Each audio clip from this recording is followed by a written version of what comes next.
Дархуул аймгийн Дархан сумын 15 дугаагийн 7 дугаар хэсэгт одоо яг миний зогсож байгаа энэ хэсэгт байгаа годомж бол 980 м урт км орчим үргэлжилсэн годомж 2014 онд одоо иргэдийн оролцоо өвөрлийн төлбөр төрийн бас байгууллагын тэргүүн Ганбатын санаачлагаар одоо орсон суугаа иргэдийн оролцоотойгоор бид одоо шинэ годомж 1 2 3 гэдэг ингээд 3 годомжийг тогтцоолсон. 3 годомжийн горуулаа мото одоо яг бидний энэ зогсож байгаа годомж бол үндсэндээ бараг 950-аад мод таригдсан. Хайс хашлага хийгээд ногоон байгууламжаа ингэж тайлж ургуулад ингэсэн чинь сүүлд нь одоо ингэж камертай болъё гээд камертай болоод тэгээд одоо замаа янзлыгээд гэрэлтүүлэхтэй болоод сэтгэл санаа бол өөдрөгөл яг нь дор дороо ингэж мод тариад ахсаар усад танаа мод яаж вэ? Урд нь одоо биентэйгээ дуурж ярьдгүй байсан чинь годомжинд явж байгаад манай мод ингэж ургаж जैन танаа мод яаж ургаж जैन гэд биенээсээ ингэж асуугаад хүмүүс бас идэвхтэй болчихсон. Манай годомж ногоон байгууламж баснаар жил болгон олон улсын хүүхдүүдээр сайн дур ажил хийдэг. Энэ олон айлуудыг зангидаж зохион байгуулалтанд оруулахын тулд зөвлөл ажилладаг. Хэдэн мод тарьсан идэвхтэй өрх шалгаруулдаг. Идэвхтэй хичээнгүүгээд хашаа биш ингээ үнцэн аяа өсөж байгаа ногоон байгууламж. Тэгээ гадаадаас өнтер ер нь айл өрхөд хүмүүс ирэхээр танаа годом ямар гоё юм бэ гэж аяа тийм бишрээд явдаг шин. Бүх хүмүүс юм гоё модоо тариад нэгдээд нийлээд тарьж бодлоо ийм гоё ногоон орчинтой болох боломж бол байгаа.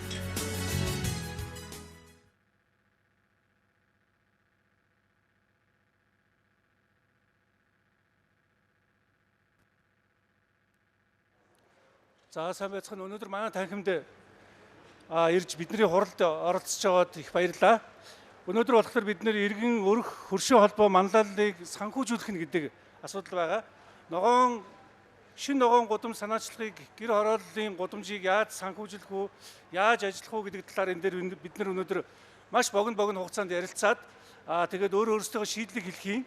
Санхүүжилт олно гэж их хэцүү байгаа. Санхүүжилтийг маш олон талаар олдог боловч тэр санхүүжилтийг хэрхэн хэрэгжүүлэх нь яаж явуулах нь маш их чухал байдаг. Тиймээс өнөөдөр би энд орчил үгээ их хэлэхгүйгээр гол зүйлүүдийг хэлчихье. Өөрөөр хэлбэл яг энэ хорвоо дэлхий дээр ингээд мөнгө бол бэлэн байдаг. Тэр мөнгийг яаж хэрхэн үр дүнтэй зарцуулах уу гэдэг тал дээр манай өнөөдөр илтгэгч нар тодорхой довч илтгэх байхаа. За өнөөдөр хамгийн түрүүнд би манайх ингээд энэ 5 хүнийг бэлдсэн байгаа. Хамгийн түрүүнд доктор Лавгсрын зүүн хойд Азийн байгаль орчин хөдөө аж ахуй судалгааны төвийн гүйцэтгэх захирал орон нутаг хөдөөгийн хөгжлийн 15 жилийн туршлагатай тэрээр манай одоо хүндэт Бачаргал сайдыг төлөөлөж оролцож энд үг хэлнэ бас ярилцсан маш их туршлагатай хүн байгаа. За дараа нь энэ шинэ гудамж санаачлагыг үүсгэн байгуулагч Ганбат өнөөдрийн гол илтгэгч болно. Дараа нь яг энэ шинэ гудамж санаачлагыг үүсгэн байгуулад явхад яг гол хүнийг нь болохоор менежер байдаг. Энэ менежер 3-4 хүн менежер хийсэн байдаг. Энээс хамгийн удаан олон жил нэлээд туршлагатай хийсэн хүн болохоор наран хишигт ихж байгаа. Герман сургууль төгссөн залуучуудын одоо эвлэлийн байгууллагуудаар удирдагчаар олон жил ажилласан. Энд төслийн менежерээр яг 7 жил ажилласан байгаа. За тэгээд энэ гол нь болохоор энэ одоо санхүүжилт энэ үйл ажиллагаа хаана хүрэх үү гэж гудамжинд байгаа. Энэ гудамжны оршин суугч болох төмөр хоёг бааст нар одоо энэ зүйлийг хэлэн шинэ гудамж нэгийн анхны өдрөөс нэхлээд өнөөдрийн хүртэл энэ үйл ажиллагааг үргэлжлүүлээ авч явж байгаа хүн бол төмөр хоёг байгаа.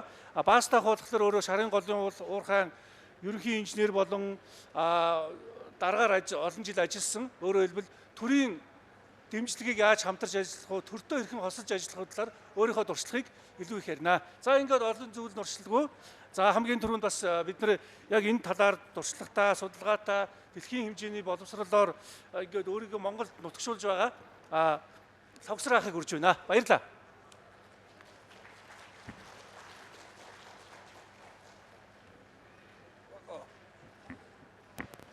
За сайн байцгаана уу? За би өнөөдөр энд Бачаргал сайд асан төлөөлж бас үг хэлэх гэж байгаадаа бол үнэхээр туйлын баяртай байна. Намайг энэ байгаль орчны салбарт анх ороход миний одоо ментор байсан энэ хүний нэрийн өмнөөс ярьж байгаад бол туйлын их баярлж байгаас хэлэх ёстой маа.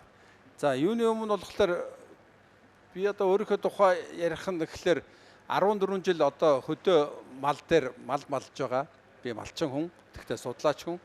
Бидэрт юу тулгардгүй гэхэлэр нэг айл нэжгээд олуула болж нэг баг гэхээс илүү нэг community нэг нөхөрлөл болж эртлээ 10 гаруй жил болд юм байна. 14 5 жил болж иж нэг захтай хүрдэг. Манай багийн баг сургууль малчтын хүүхдийн сургууль 15 жилийн өмнө наад чинь бүтэхгүй гэж хэлсэн бол өнөөдөр 15 жилийн дараа 7-гийн 7 багийн баг сургууль одоо Монгол улс даяар өнцөг бүрт бий болсон байна. За энэ ногоон гудамжны талаар юу ярих юм гэхэлэр түрүүн бас Сэрдаран багш бас хэллээ. Мөнгө байгаад юм хийж болдоггүй. Хамгийн гол нь оюун санааны цэгцтэй ойлголт нэг хязгаарт хамт дүүлэн хүрэхтэр сэтгэл зүйн хүчийг нэгтгэвээс одоо пуужин хүртлөхөөр гэж болно. Энэ ногоон гудамжийг байгуулж болно. За хамгийн гол нь энэ дотор явах гэхээр лидер гэж нэг хүн байх ёстой. Альва нэгэн зүйлүүд болохоор энийг урд нь гарч толгой одоо олныгоо тэргүүлж явдаг энэ баг хамт олон өнөөдөр энэ дээр энэ хүмүүс бас энэ дээр хэлэх гэж байгаа шиг байна. За юуны өмнө болохоор энэ ногоон гудамжийг би бас олон жилийн өмнөөс энэ үйл ажиллагааг нь дэмжиж ирсэн хүн. Тэгэхээр 200 м-ээс 500 м явсараад 1 км болтлоо юм ном ногоон гудамж бий болгоно гэдэг бол асар их сэтгэлийн төвчээр аюуны бяд тэр их олон хүний нэгдмэл чанар явсаар байгаад өөрсдөөсөө мөнгө гаргаад энэ гудамжийг бий болгосон байдаг. Гэтэл өнөөдөр бид нар энэ COP17 энэ байгалийн дороод сөлжилтийн эсрэг энэ хурлын үед бол юу гэж ярих юм гэхээр бид бол нэгдээд community-г үүсгэж ийж одоо тэрний дараа санхүүгээ босгоод энэ хийсэн баг цаашаа үргэлжлүүлээд олон 10 км ийм ногоон зам хийх юм аа. Тэгэд энэ дээр одоо нэгдмэл чанар гэдгийг их сайн ойлгох хэрэгтэй. Нэг нийтэхээ төлөө одоо нийтэн нэгнийхээ төлөө гэдэг энэ ойлголт бол дэлхийн уран зохиолын хиллэгэнд байдаг боловч Монгол хүний докторуул нэг санаа байвал нэг зүгтээ явдаг энэ бодлоор энийг би одоо ингэж богинохоо хугацаанд хэлье гэж бодож байна. Цаг нь болцсон уу? За тэгэхээр юу яах вэ гэхээр бас өнөөдөр энэ байгаль орчин уурын цоглын өөрчлөлт гэж байна. Малчин хүний хувьд бол би юу гэж хэлэх юм гэхээр нүүдлийн соёл иргэншил монголчууд гэдэг. Бид малаа цөөл гэж хүмүүс бас хэлдэг. Ер нь гадна дотн олон жил байсны хувьд өөрөө одоо энэ мал дээр 14 жил болж байгаа хүний хувьд юу гэж хэлэх юм гэхээр гадны юм болгон танд нутагшдгүй юм аа. Энийг таныг авсан өнөөдөр хэрэглээд маргааш хэрэгжүүлээд явхад танд дахиад тодорхой хугацааны дараа энэ биш юм байжээ гэдэг ойлголтууд төрдөг. Манай шинжлэх ухааны байгууллага, онлайн байгууллага, төр захиргааны байгууллагууд мэдээлэл хүрсээр байтал тодорхой хугацаа өнгөрдөг.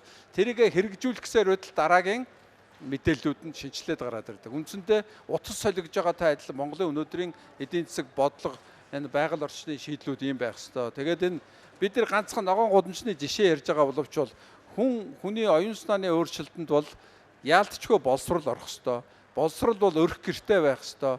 Тэгээд бид нар ирээдүгөө сайхан харж байна 20-50 гэж байна. 25-ыг чинь өнөөдөр 10 настай төрөөгөө хүүхд хийх учраас бид нар тэр ирээдүг рүүгээ илүү анхаарал тавих болтугай.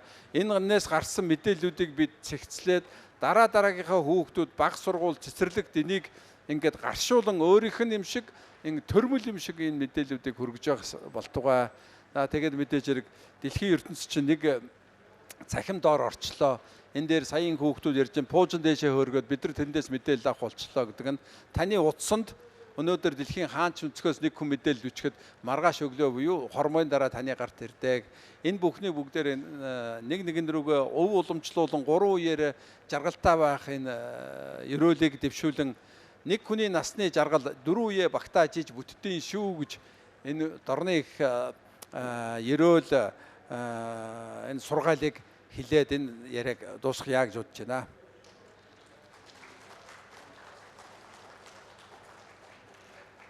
За лавсар ахт баярлалаа.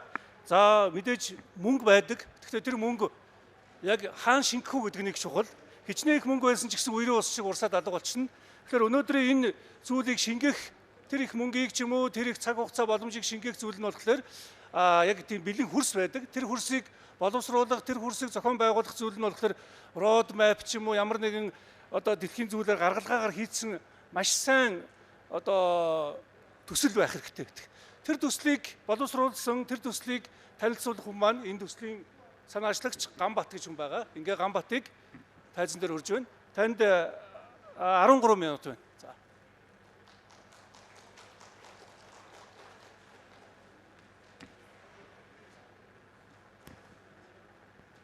За. Энэ дэлхийн хэмжээний байгаль орчны хамгийн том хурал Монгол улсад болж байгаа энэ түүхэн цаг үе байна. Тэгээ энэ хурлыг тохиолдуулаад байгаль орчин газартай холбоотой бүхий л асуудлуудыг одоо маш олон талаас нь ярьж болдог ийм том хуралдаа гэж ойлгож болохоор байгаа. Маш олон одоо асуудлын талаар ярьж байгаа. За тэгээ тэр дундаас одоо ярихгүй бол болохгүй.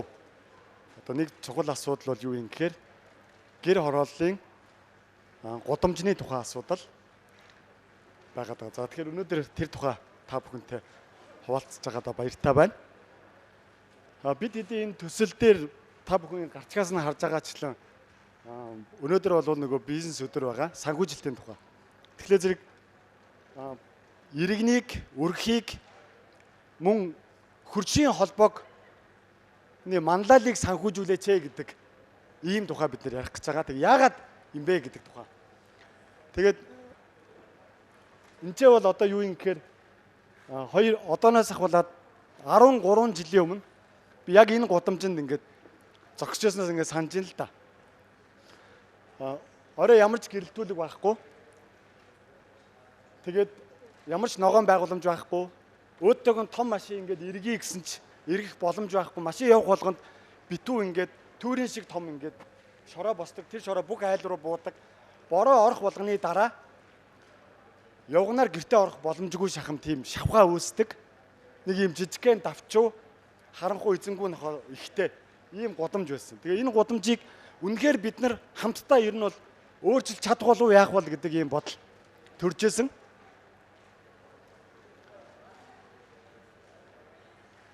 Тэгээд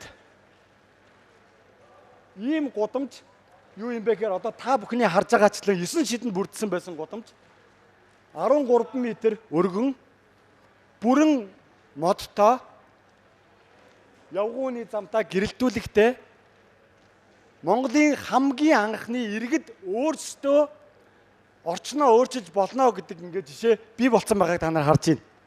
Энэ бол гэр хорооллын гудамж байгаа. Ямар нэгэн төсөл мөнгө өгсөн учраас биш.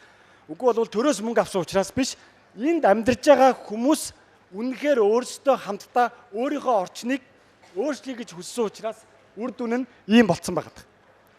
Тэгээ энийг ингээд дурдахад одоо энэ 5 м байсан нарийнхан гудамж яаж ийм өргөн болсон юм бэ гэхээр энэ чинь хоёр хүнийг бүр онцол дурдахгүй болохгүй. Тэр нь юу юм гэхээр анигаар эмч гэж эмч байсан. Тэгээ анигаар эмч бол энтлийн хашаа, цаатлын тэр хашаа бол довчин гэдэг айлын хашаа гэж байгаа. Аж ахуй хашаа.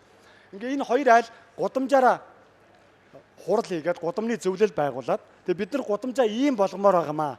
Тэгэхээр танаа хоёр айлаас болоод манай гудамж ямар нэгэн байдлаар ийм гоё өргөн гудамж болж чадахгүй байна. Тэгээ одоо яг энэ янзаараа бид нар ингээд цаашаа дараагийн 15 жил ийм янзаараа байгаад ах уу үгүй болвол өөрчлөхгүй гэдэг ийм сонголт байна гэд нэг хоёр айлаа ятгсан байгаа байхгүй. Тэгээ маш гайхамшигтай нь юу юм гэхээр 3-4 удаагийн хурлын дараа анигаар эмч болоод довчин хоёр маш баяр ёслолын байдалтайгаар хашаага буулгасан тий. Тэгээ эцсийн үр дүнд нь юу юм бэ гэхээр ийм 13 м урт өргөн гудамж бий болсон. Тэгээ энэ гудамжин дээр юу юм бэ гэхлээр зэрэг одоо жишээлбэл гэрэлтүүлгийн шон байж байгаа. Тэр гэрэлтүүлгийн шонг хийгээд мөнгө хүрхгүй байсан. Эхлээд манай энэ гудамжин дээр нөгөө хүсэл сэтгэлээ нэгтгэх асуудал байгаад байгаа байхгүй. Энэ гудамж өөрчлөгдөх хамгийн гол зүйл нь нэг л зүйл байгаа юм. Эзэн нь хий юм бэ гэж. Эзэн нь хий юм бэ гэвэл төр засаг биш. Ямар нэгэн төрийн бас байгаад байгаа ч биш. Тэр гудамжинд амьдарч байгаа тэр газар шороогоор өдөр болгоо явж байгаа тэр хүмүүс эзэн байгаа байхгүй. Тэр хүмүүс өөрсдөө хамгийн эхлээд хүсэх ёстой. Тэгээ хамтдаа зохион байгуулалтанд ороод айл болгонд 150 мянган төгрөг гаргасан. Тэгээд 150 мянган төгрөг гаргах боломжгүй айл нь яасан юм бэ гэхлээр зэрэг материал гаргасан. Одоо чи тийм айл амьдрал дээр байдаг юм байна. За материал гаргах боломжгүй айл байсан тэр тийм хүмүүс нь юу юм гэхээр хөдөлмөрөөр хоршоод ингээд заавал 150 мянган төгрөг биш. Жишээлбэл саяны анигаар эмч одоо довчин хоёр бол хэдэн саяар үнэлэгдэх хашаага татж байгаа шүү дээ. Тий? Дээрэс нь дахиад Амгаланбаатар гээ залуу байсан. Тэр залуу бол нэг хоовоо одоо чулуу хайраг буулгасан. Ахаад механизм хөдөлгөөд тэр гудамжныхаа ингээд замыг одоо үерийн сувгийг тэгшилж байгаа байхгүй. Тэгээ эцсийн дүнд нь юу юм бэ гэхлээр зэрэг одоо бас манай нөгөө шинэ гудамжны идэвхтнүүд нийлээд Монгол юм чинь болохгүй гэдэг ийм асуулт байгаа байхгүй. Гамбаа чи одоо Солонгос сурсан чи ямар хамаатай үлгэрийн юм яриад хама дархны гэр орол орон сууцны хорооллыг чи харал та. Модтой яг гаднаа битүү модтой бүрэн дүрэн болж чадаагүй байхад гэр хорооллын гудамжинд модтой болно гэж байх уу гэд. Гэхдээ юу юм бэ гэхээр бид нар тэрийг хийж чадсан. Тэгээ энийг хийгээс өмнө урагшаага явдаа. Сара. Слайда. Ахаад урагшаа. Тэр бид нар гэр хороол гэдэг ийм асуудалтай ингээд ийм эвлэрсэн байгаа байхгүй ерөөсөө. Гэр хороол угаасаа л ийм байсан, өмнө нь ийм байсан, одоо ийм байгаа. Тэ? Монгол юм чинь болохгүй гэдэг. Тэгэнгүүт бид нар юу юм бэ гэхээр гэр хороол яг ямар байгаа ингээд аваад үзэх юм бол 2 удаа үндэсний аюулгүй байдлын зөвлөлөөс Монгол улсад агаарын бохирдол бол гамшигын түвшинд хүрсэн байна гэд ахаад урагшаа.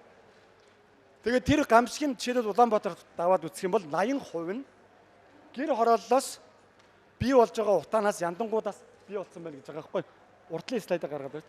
Тэгэхээр саяны 80% нь гэр хорооллоос гараад байгаа. Дээрэс нь энэ утааны агаарын бохирдол зөвшөөрөгдсөн хэмжээнээс 14-өөс 17 дахин их байгаа гэдэг бол энэ бол юу юм гэхээр энэ бол статистик биш.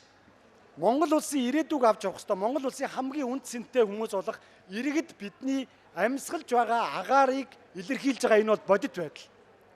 Энэ бол статистик биш байгаа. Тийм учраас бид нар энийг өөрчлөх ёстой гэсэн үг. Өнөөдөр яг энэ одоо танхим цугларсан байгаа хүмүүс ямар нэгэн байдлаар та хязгаар нэг зат гэр хорооллыг өөрчлөе гэж бодож ирсэн бол тэр хүсэл зоригоо ажил хэрэг болгоорой гэж хэлмээр байгаа. Тэгээ энэ одоо манай энэ танилцуулгын дараа үнэхээр гудамжаа өөрчлөмөр байгаа. Үгүй бол яг ийм санаачлахыг дэмжиж гэж бодож байгаа. Ямар нэгэн хандив үргэе гэж бодож байгаа хүмүүс бас бид нартай холбогдоод уцаа өгөх юм бол бид нар 14 хоногийн дотор бүгднтэй ингээ эргэж уулзах болно. За тэгээд дээрэс нь хахад энэ чи бас нэг юм байгаа. Ингээ явж исэн чи энэ чи гэрлийн хурдаар өөрөө бүтээгүү. Тэгээ бид нар гэрэлтүүлгийн шонгоо хийх болсон. Тэгээ тэн дээр ахаа мөнгө дутаад тэгээ эргэн тойрныхоо хүмүүс рүү уцтаад яриад уулзаад ингэсэн чи яасан гэхээр Мөсийн эдийн засаг төгсөн Нэм Дэмбэрэл Немка гэдэг хүү Солонгос сурж таарад. Тэгэд маш олон хүн рүү мэйл бичсэн нэг Немка байсан. Гамбаха наач айгу гой санаа юм шүү. Би найзуудтайгаа яриад үзье гэд. Тэгээ их сургуулийн кампус дээр найзуудтайгаа ярьсан чи дэмжиж кампус дээр фандрейзинг хийсэн байгаа байхгүй юу? Мөнгө босгоод.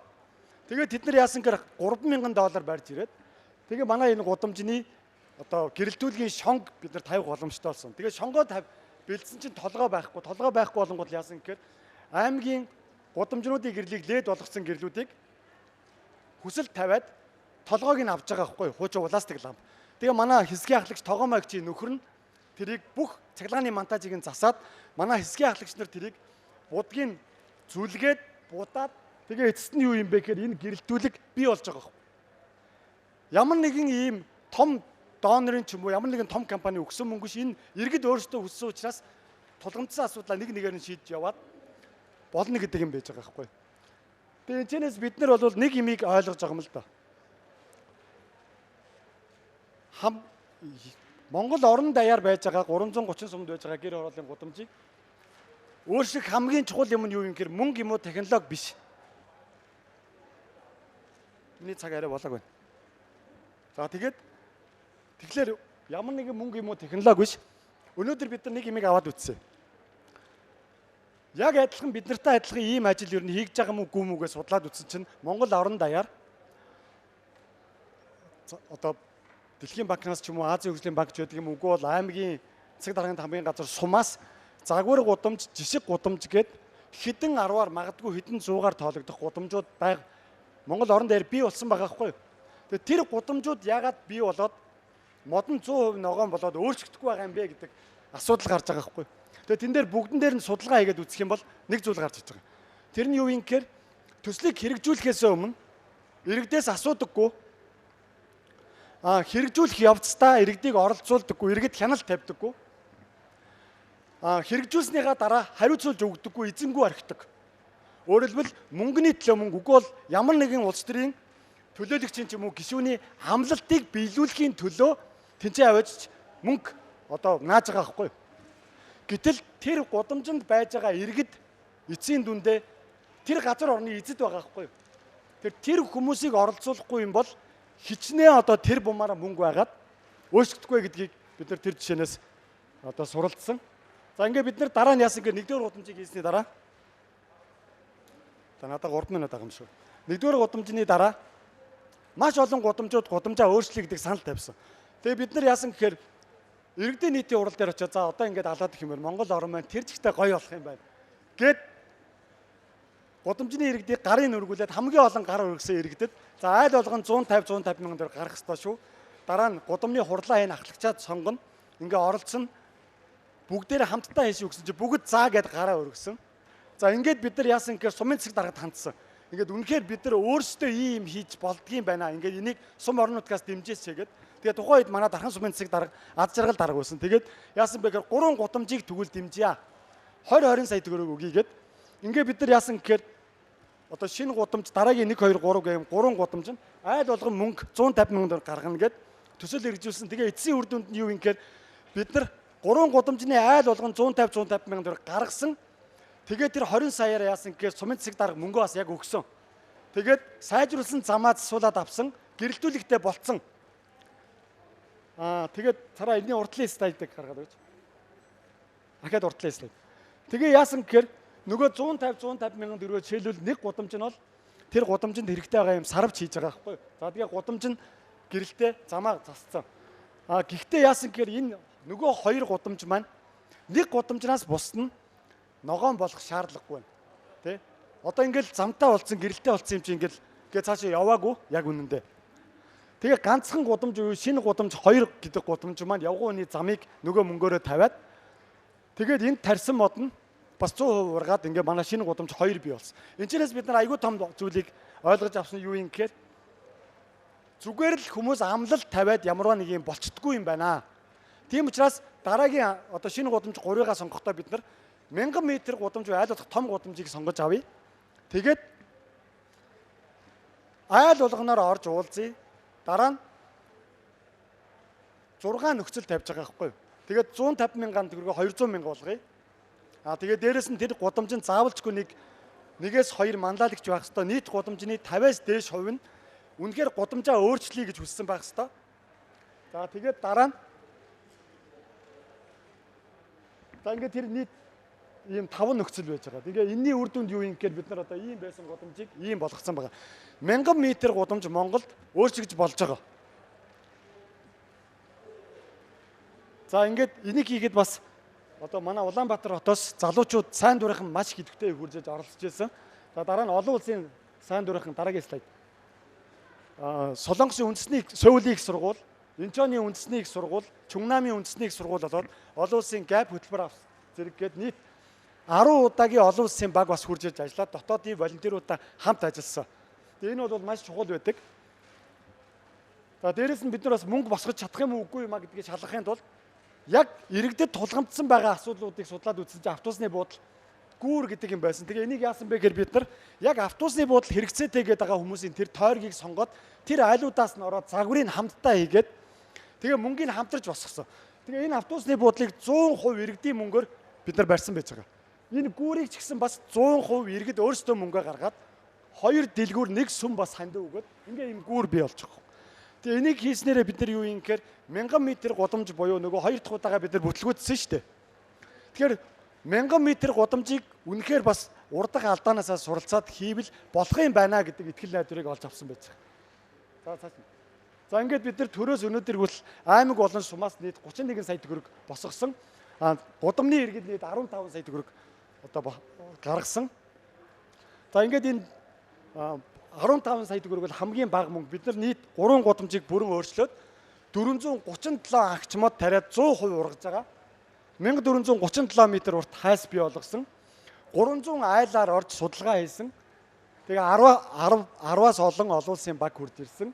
За ингээд 2026 онд бид нар одоо 17 мянган доллар байх юм бол бид нар энэ гудамжийг 1000 м урт гудамжийг борооны усны иж бүрэн систем тэгээд олон улсын одоо дэлхийн хаус хороолж шиг ийм гоё гаднаа гарднинтай болгож одоо өөрчилж чадна гэдгийг иргэдтэйгээ хамт ярьсан байж байгаа.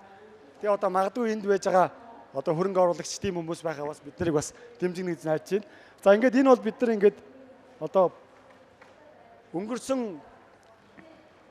13 жилийн турш суралцсан зүйл байж байгаа.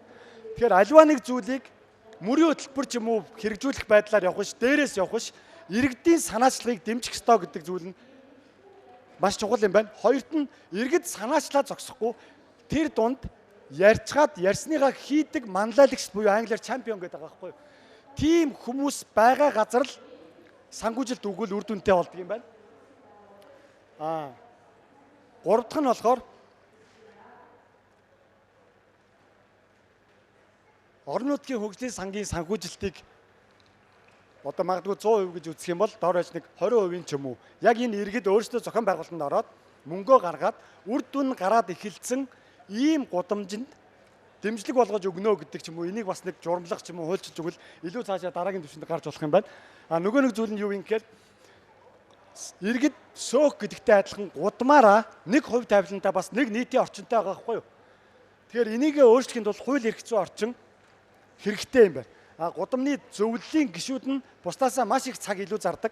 Тэгэхээр энэ хүмүүст ямар нэгэн байдлаар гудамжаасаа хуримтлал бий болгоод урамшуул өгөх энэ хууль эрх зүйн орчныг бас баталгаажуулж өгөх ёстой байна гэдэг юм байна.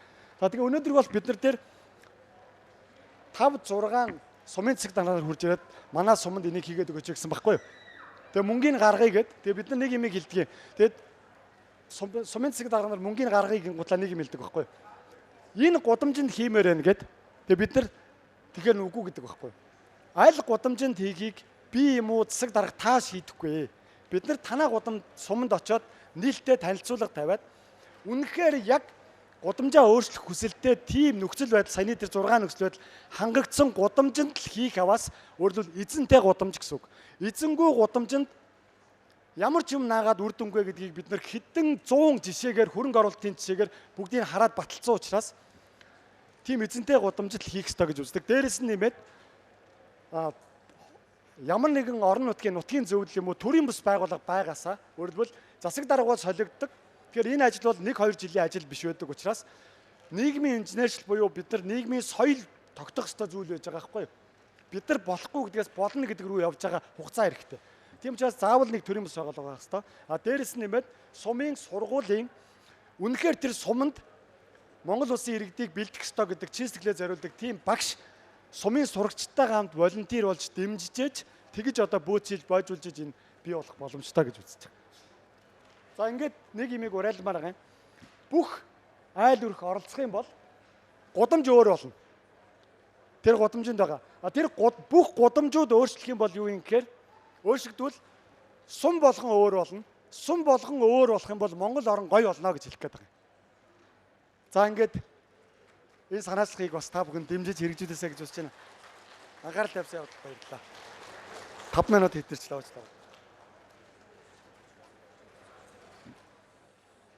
За манай төлөвлөсөн уулзалт маань өнөөдөр ингээд цаг нь дуусчих шиг байна, харамсалтай.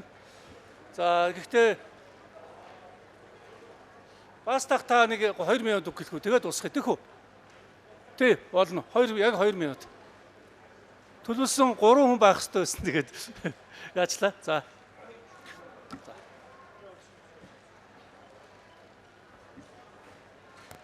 За энд хүрэлцэн ирсэн хүнд төсвчнийхээ энэ өдрийн амрыг айлтгая. Би бол бас сумын засаг дарга аймгийн удирдал ажиллаж ирсний хувьд төрийн санхүүжилтийн хэлбэр ямар байсан юм тэнийг үр дүн төрөхийн тулд саналаа хэлье гэж бодож байна. Ямар төрийн одоо санхүүжилт ямар нэгэн хяналт шалгуургүйгээр олгогдох юм бол тэр бол үр дүнгүй тогтворгүй байдаг. Харин дархан суманд хэрэгжсэн энэ төсөл бол үнэхээр санаачлаг гаргасан эзэнтэй өөрөөсөө хөрөнгө хандиваа эхлүүлсэн учраас маш үр дүнтэй байсан. Ямар байдалтай гудамжийг хүлээж яваад ямар байдалтай болсон ямар үр дүнд хүрсэнийг сая Ганбат даргын одоо тэр ихтгэлээс харагдлаа.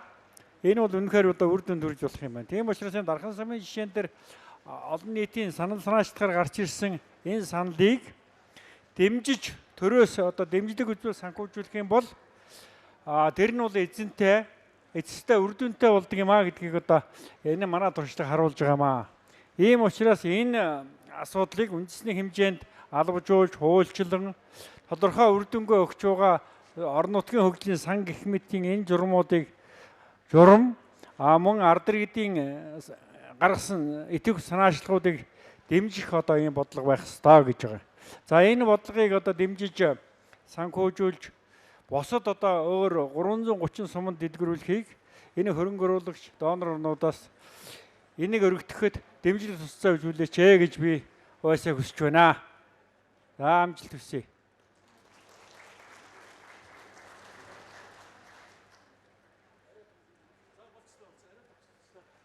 За их баярлалаа. Тэгээд биднийг бас нэг харж үзээд манай элтгэгчийг хараад бас нэг 5 минут цаг өгсөн байна. Нараа ихчээ та гарч ирээд нөгөө Монгол ардд ардын гоё үг өгдөн шүү дээ. Жор мэдэхгүй ламаас зовлон үзсэн шавганц дээр гэдэг шиг 7 жил яг энэ ажилдаа яг тулсан хүнд бол хэл хүүгэх байгаа бах те. За энэ өдрийн амгалан айлтгай маш хурдан ярина би одоо. Нөө COP17 чөлөөтэй холбоотой бид нар одоо хийс ажилласаа зөвхөн ногоон гудамжийг ярьсан байгаа. Гэр хорооллын хөгжүүлэлт маш олон хүчин зөвлөлт байдаг.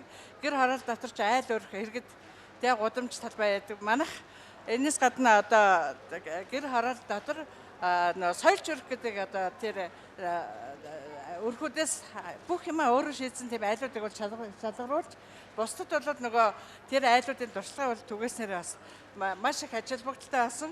Одоо шинэ гудамжны айлууд бол одоо нойлоо шийдсэн, халаалтаа шийдсэн. Тэгээд утаагүй өрх болсон бүх юмнууд бол ингэ байж байгаа. Энэ бол одоо нийгэмд бол асар их одоо хувь нэмэр оруулж байгаа. Гэр хорооллын хөгжилд маш том хувь нэмэр оруулсан гэж үздэг. Тэгэхээр бол одоо нөгөө айл өрхүүд өөрсдөө утаагүй зовхтой олох яндаг болсон. Нойлохын асуудлыг шийдсэн. Энэ болохоор стандарт одоо нойлтой болсон гэсэн үг. Тэгээд өрхийн үйлдвэрлэлийг бол маш сайн хөгжүүлсэн. Энэ бүгдийг бид нар одоо тэр дархны 15 дахь багийн айлуудаас одоо соёлч өрх гэж зарлал явуулаад энэ бүгдээр нөгөө номноос гаргаад айлуудаа шалгаруулад ингээд явуулсан байгаа. Ингээд бид нар бас нөгөө энэ гудамжны одоо нөгөө холбоо, айл өрхүүдийн хөршийн холбоо, энэ гудамжны айлуудын нөгөө community бүр маш сайн үүссэн. Жилийн эсрэг бид нар ажиллаад өгнж шинэ жилээ тэмдэглэдэг ингээд одоо гудамжны айлууд шинэ жилээ ингээд нийлж тэмдэглэдэг. Тэн дээрээ өнгөрсөн жилийнхаа хийсэн бүтээсэн үйл ажиллагаа одоо үр дүнгээ ярина. Дараа жилийнхаа зорилгоо тодорхойлдог болсон.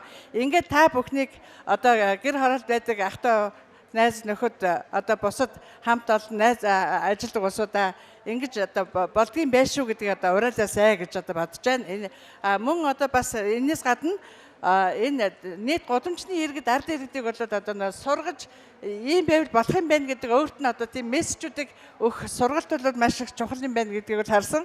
Тэгэхээр одоо хөдлөх болгонд мөнгө зарцуулдаг. Энэ хөдөлгөөн болгоныг одоо дэмжээсэй гэж хүсэж байна. За та бүхэнд амжилт хүсье.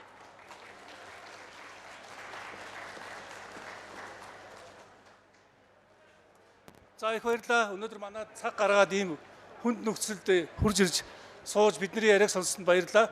Тэгээд нөгөө нэг үг байдэн штэ. Бүх юм шороомет арилж ганцхан зураг үлдэнэ гэдэг шиг те.